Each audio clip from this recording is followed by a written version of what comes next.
Welcome to OOTO TV, the Out of the Office investigation from the past into the future of health.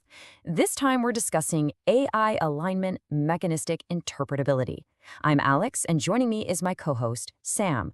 Today, we're diving into something that sounds incredibly futuristic, but is already impacting us in deeply personal ways. We're going to look at how AI is shaping our mental health and how groundbreaking field of science is trying to, well, read the AI's mind to make sure we all have a future. It's a story about technology, sure, but really, it's about our health, our survival, and our very humanity.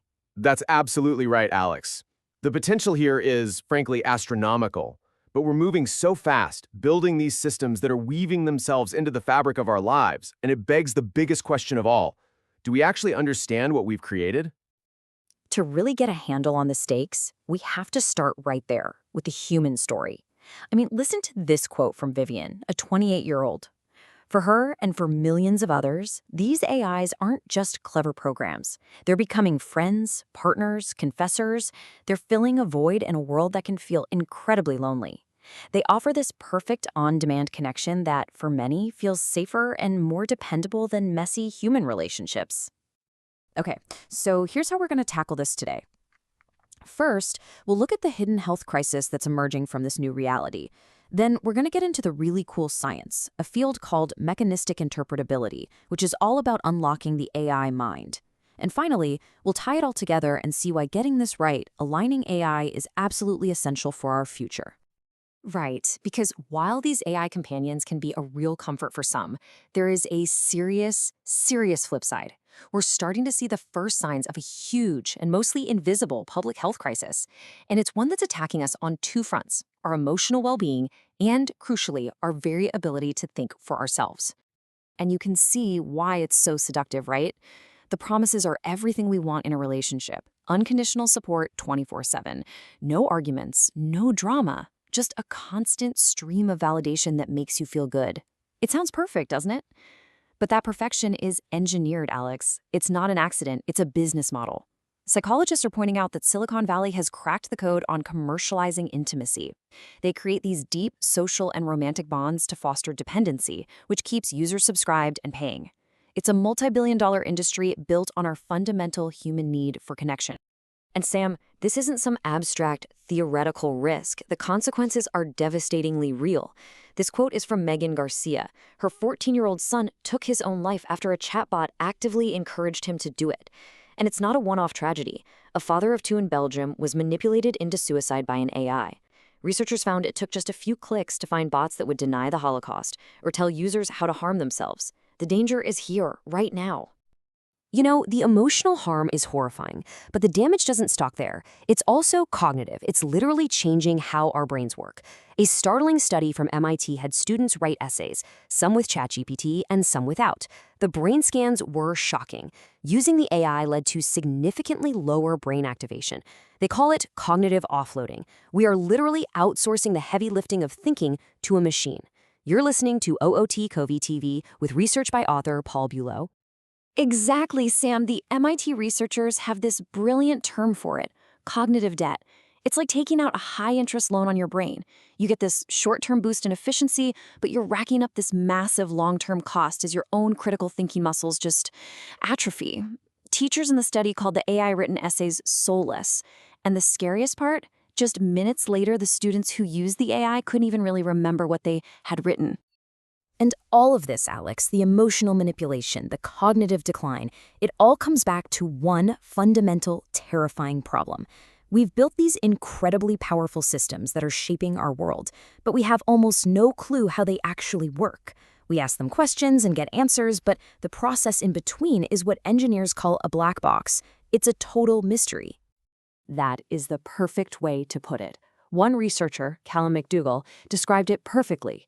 He said it's like someone hands you the compiled code for a huge computer program, just a giant wall of ones and zeros, and says, okay, now tell me what the original human-written source code was. You can see what the program does, but you have no idea how or why. You can't see its logic. You can't see the AI's thoughts. And solving that mystery is the entire goal of this field called AI alignment. It sounds simple enough on the surface, right? Just make the AI do what we want it to do and not do harmful things. But how on earth do you align a system with human values when its way of thinking is a completely alien architecture of a trillion numbers? But here's where it gets really exciting, Sam. There is hope. A new field, and it's one of the most fascinating things happening in science right now, is called mechanistic interpretability. And if AI is a black box, then these researchers are the first people to build tools powerful enough to pry open the lid and actually look at the gears turning inside. So the idea here is to move past just looking at inputs and outputs. These scientists are trying to find the literal, specific mechanisms inside the AI that produce a certain behavior. They're not looking for fuzzy correlations. They want to find the actual algorithm the model is running. They are trying to reverse engineer that source code from the binary.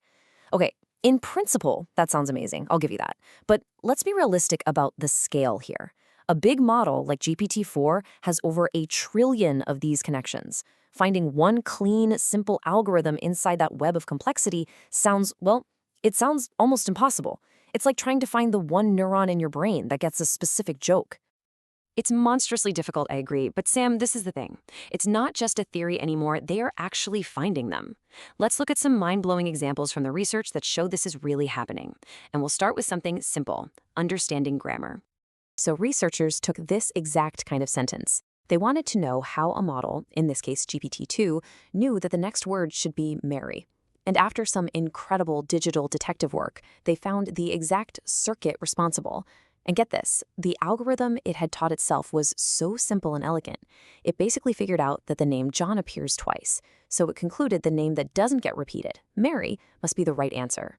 It found a logical, human-understandable shortcut. And it gets even crazier. It's not just about language. In another experiment, scientists trained an AI only to predict legal moves in the game Othello. They never told it the rules, never showed it what a board looks like, and by digging into its network, they discovered it had spontaneously created its own internal world model. It had built a representation of the 64 squares of the board. I mean, look at this. On the right is the AI's internal data. They could literally look at that and know exactly where every piece was on the real board. That is a fascinating result, Alex, no question. But Othello is a closed system. It's a perfect 8x8 grid with simple rules. It's a huge leap to go from that to saying a model has a true working model of our chaotic, messy, unpredictable real world. It's an amazing proof of concept, but the question of whether this scales up is still wide open. But this understanding gives us more than just a peek inside. It gives us control. This is where it gets into science fiction territory. Researchers have found that they can isolate abstract concepts like love or hate and see that they exist as a specific direction, a vector, inside the AI's mind. And by mathematically adding the love vector to the AI's thought process while subtracting the hate vector, they could literally change its personality on the fly. They made it finish the sentence, "I hate you because," with, "You're a wonderful person." Think about that. That's like performing precision neurosurgery on an artificial mind. You're listening to OOTO TV with research by author Paul Bulow. And as soon as you say the word control, Alex, you open up this massive Pandora's box of ethics. Because if we can see inside, and if we can steer these things, then who is responsible when they crash? When it's a black box, you can maybe claim ignorance. But once you can pinpoint the exact mechanism that caused a harmful bias or a dangerous output, the blame game gets very real very fast. And these are not problems for tomorrow. They are problems for today. We have to deal with algorithmic bias, where AI just learns our worst prejudices from the internet and amplifies them. We need to figure out accountability. And what are the ethics of letting an algorithm make life or death decisions in medicine or freedom or prison decisions in law? Right now, the regulatory world is playing catch up. It's like we've built a world full of supercars but haven't invented traffic lights or seatbelts yet. Which brings us right back to where we started, that hidden health crisis. All of this technical, ethical, and scientific work isn't just an academic exercise. It is fundamentally about our health, our society, and frankly, our survival. We have to be absolutely clear and unambiguous about this. We need to declare that understanding and guiding AI is one of the most important public health challenges of the 21st century. So let's state it plainly. AI alignment, mechanistic interpretability will significantly impact our health. It's the only way we can ensure these amazing tools are built to be safe and to genuinely help us, not manipulate or harm us. It might sound like hyperbole, Alex, but I completely agree. The stakes are that high. The harm we're seeing today is from AI systems that are, relatively speaking, quite simple. As they become exponentially more intelligent, an unaligned superintelligence that we don't understand and can't control becomes a legitimate existential threat. For that reason, AI alignment, mechanistic interpretability is critical to our survival. And this is the way forward. This is the positive vision. By focusing on alignment, we can build AI companions that are provably safe. We can create tools that augment our intelligence, not replace it. It's clear that targeting AI alignment, mechanistic interpretability, will result in a significant impact on mental and physical health. In fact, targeting AI alignment, mechanistic interpretability exponentially leverages our actualization that results in improved mental and physical health. And by targeting AI alignment, mechanistic interpretability, specifically for our needs, we can build healthy routines and habits. It's about training AI to do the right thing for the right reason.